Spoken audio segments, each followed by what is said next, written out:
Na verdade, para me apresentar, sou um prático, curioso desse ambiente da carne. Trabalho com, trabalho com esse produto há próximo de 18 anos, mais ou menos, né? Minhas primeiras experiências foram dentro de açougues, ainda não no Grupo Pão de Açúcar, no Carrefour.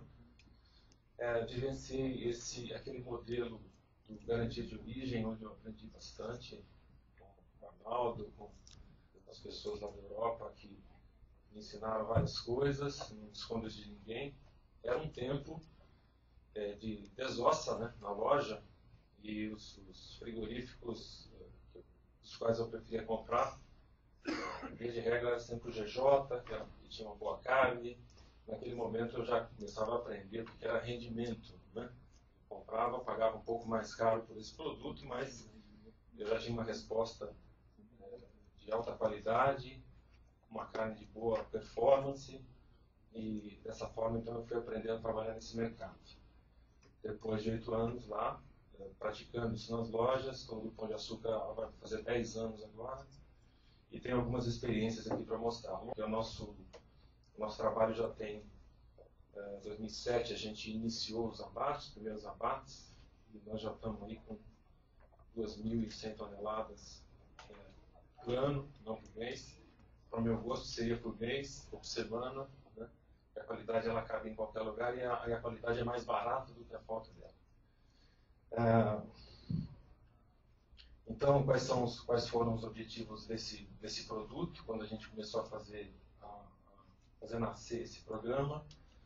O professor Felício, eu tive a honra de dizer que ele foi uma das primeiras pessoas a ser consultadas nesse trabalho. Eu me lembro que ele dizia o seguinte: olha, você pode fazer o que você quiser, se é isso que você quer fazer, mas não esquece de dar o frio na câmara, que é isso que o frigorífico tem de ter feito, né? Então você tem que ir lá colocar suas 48 horas, senão você não vai ter carcaça macia, nem que for de um animal de um mês. E isso veio como uma das regras. Ele fez algumas palestras, vários encontros que o professor fez com a gente para dar essas determinantes, esses fatores que são importantes. E então, como objetivo, oferecer qualidade, né, conhecer e agir sobre a cadeia de produção. A garantia de maciez é alguma coisa muito importante na cadeia de varejo, né? Aliás, é a primeira lição que a gente tem quando você trabalha no açougue, se a carne é macia ou não.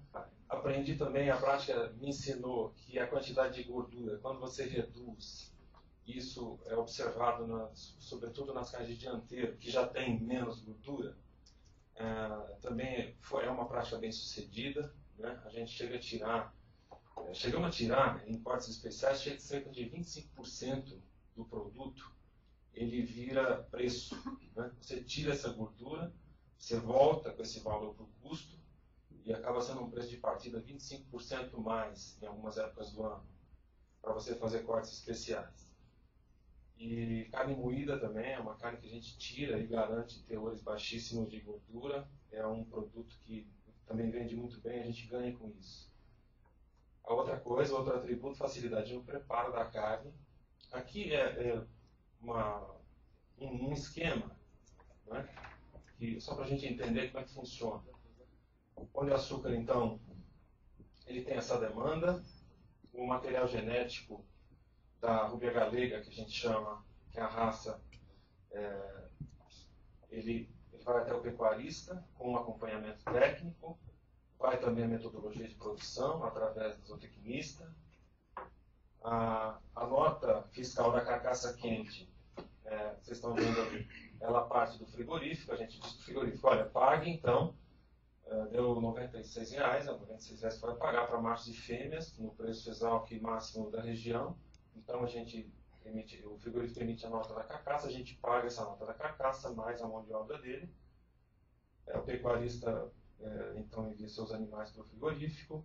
A metodologia de produção no frigorífico também é da nossa responsabilidade. E o produto desostado segue para o Pão de Açúcar.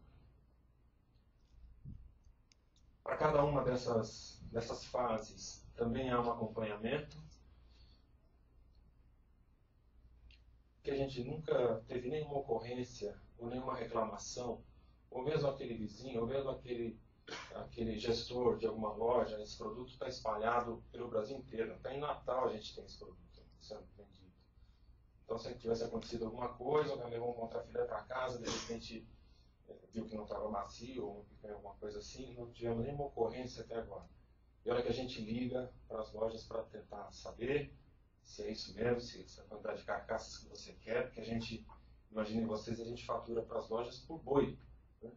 Então vai dianteiro, vai picanha, vai filé mignon, vai contrafilé, vai tudo. Né? A gente tem a lógica dos animais. Eu não posso dividi-lo todo em partes, isso é um preço que se deve pagar, porque é o preço do mix também. Eu penso o seguinte, se eu trabalhava antes, durante 5 anos, com carcaças inteiras, por que eu não posso também hoje mandar para uma loja carcaça? Você tem cliente para o coxão mole, para o patinho, para a picanha, para o filé mignon, para tudo. Né? Então, a maciez é uma coisa muito presente. Né? É aqueles que não tiveram oportunidade de fazer esse teste, de comprar o seu produto, por curiosidade, faça isso. Pega lá um contrafilé, uma alcatra ou qualquer outro tipo de carne, um colchão duro, coloca em cima de uma chapa um pouquinho de sal e só isso. Né? Dá um ponto nele. É controverso, o que é controverso? A cultura de se preparar carnes aqui no Brasil, diferente da Europa, isso a gente ouve, mas eu acho que a gente consegue chegar nesse nível de entendimento quando você compra a carne pela primeira e depois pela segunda vez. É equivalente a comprar peixe. Né? Não é todo mundo sabe preparar um bom filé de pescado, assim, você comprar hoje uma merluza, ou comprar uma truta, ou comprar um filé de pescada branca, ou mesmo uma tainha, ou qualquer coisa assim, você não sabe preparar. Você tem que testar o produto que você leva hoje, testa, né? Mesmo que erre, ela fica mais macia. E aí na segunda vez, na terceira vez, o que acontece é que o cara aprende a preparar. Então, a maciez para a gente é um fator bastante importante, e se isso não fosse muito presente, já teria acabado o programa. Alguns outros atributos do produto, né? Eu estou chamando isso de padrão. São raros as ocorrências onde você encontra o filé com muita cobertura de gordura. Nós voltamos com algumas coisas de sortimento, alguns produtos no sortimento que já tinham deixado de existir. É o caso da costelinha do dianteiro, quem conhece sabe o que eu estou dizendo, né? A própria paleta e a carne moída que se faz com esse produto a partir do dianteiro, também é extremamente macia. O rendimento, quando a gente começa a trabalhar esse produto para fazer cortes especiais, ao invés de tirar mais de 20% de gordura, esse percentual cai para 5%, 6%, quer dizer, tem um ganho econômico embutido na venda desse produto, na transformação desse produto. Aqui é uma imitação de um gráfico que a gente encontrou há algum tempo, né? E eu quis dizer apenas o seguinte, isso. Ele não tem nenhum traço assim, muito técnico definido, mas em 2 palavras eu estou mexendo com tempo, e mexendo com tempo eu estou mexendo com gordura. E obviamente isso é igual para todos os animais. Então eu pergunto, por que não se faz com todos? Né? Por que não se garante o rendimento? Por que a gente precisa criar um trabalho como esse para falar, eu preciso de um animal mais jovem, que não tenha tanta cobertura e que seja macio? Então essa é a pergunta que a gente faz. Onde é que está isso no mercado? Que eu não sei onde está. Né? Até agora, e a gente não pode desprezar os outros produtos, o que a gente compra hoje, fora essa carne que participa com 5%, 6%, em algumas lojas, nós estamos falando em 40% já de participação nas lojas aqui dos jardins, que puxam às vezes 30, 40 animais por semana já. Né? Onde é que estão? A gente usa a carne normal também. Então não é que uma é ruim, a outra é boa. Mas a gente ainda está procurando onde é que estão aqueles animais jovens, com pouca cobertura de gordura ou escassa, como o professor falou, e que tenha uma carne macia. Ele existe? Nós sabemos. E a prova, ela está aí. Eles são o resultado dos cruzamentos da vaca Nelore com a genética da ruga galega. Esse é um dos produtos. Se alguém, por exemplo, já vivenciou isso, esses dias eu estava falando em Minas, e aí uma pessoa levantou a mão e disse que conhecia o processo todo, até me ajudou a falar lá um pouco. Né? Falou, não, a vaca é essa mesmo, o bezerro é esse mesmo, ele fica com esse peso, ele dá tal rendimento, né? Essa consistência a que eu me refiro aqui, nós temos hoje 28 fazendas nessas cidades e mais algumas outras, Barra do Garça, Cocalinho, Sorriso, Pochorel, Sinop, Itaúba, eu acho, Colíder, Alta Floresta, lá no Xingu. A gente, no meados do ano passado, a gente rodou 3.500 quilômetros, descemos ali em Goiânia, fomos até Cuiabá, visitando todas essas fazendas e mais algumas. Hoje, o projeto ele tem 60 mil vacas inseminadas, agora em 2011. Devemos aumentar isso, e o rendimento de desova para machos e fêmeas é de aproximadamente 78%. Mas esse é um gráfico interessante de se mostrar. Quando nós começamos os abates em julho de 2007, a gente tinha só um experimento, e aí foi onde a gente fazia esses testes nas próprias lojas, a gente chamava 20 açougueiros e fazia o cara experimentar todas as carnes, naquele teste cego. Chamava o pessoal de frente de caixa, quem quisesse. Teve experimentos de 200 pessoas se envolverem na loja. Aqui você acha essa carne é macia? Aí pegavam uma 100 lá, preparavam uma paleta, uma picanha, preparava lá. A gente gastava muita carne para fazer esse trabalho aí. E hoje nós estamos com cerca de 32 milhões de reais, nós estamos falando em vendas anuais, né? 2011 aqui, aproximadamente 32. O resultado em volume já é preciso. Nós estamos falando de 2 milhões e 89 mil, quase 2 milhões e 100 mil quilos fechados agora em 2011. Mas o objetivo nosso foi usar essa carne de maneira, como eu diria, uso culinário, né? Se a gente fizesse a pegada só de churrasco aqui, a gente ia cair no mesmo problema que as demais marcas têm. Se você vender ela para o momento do churrasco só, eu pergunto quantas vezes o cara faz churrasco no mês. Aqui. Eu acho que é raro assim, você encontrar pessoas que fazem muitas vezes por semana ou por mês o churrasco. Então isso aí seria um erro que eu tive que enfrentar lá dentro do comércio. Não, vamos colocar isso no vácuo e vamos pôr no balcão. Tá bom. A gente teria parado lá nos 5 mil quilos e talvez não tivesse continuado com o programa. Então vamos abrir, vamos fazer bandeja, vamos cortar isso aqui em bife. Né? Então esse é o volume e essa venda.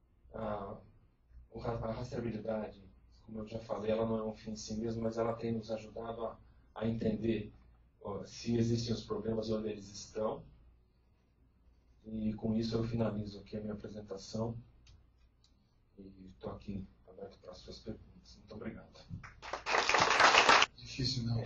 Ô, Wagner, quais foram as carnes que vocês resolveram ir para a bandeja e quais as carnes que vocês mantiveram crua?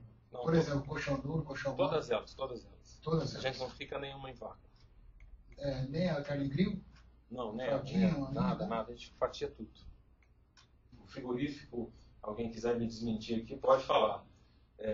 Adora fazer esse abate, porque o couro tem mais valor, o miúdo tem mais valor, a carne é mais macia, é melhor de desossar. Mas segundo os próprios espanhóis dizem que por causa do Nelore essa carne aqui é mais saborosa do que a deles. Eu acredito.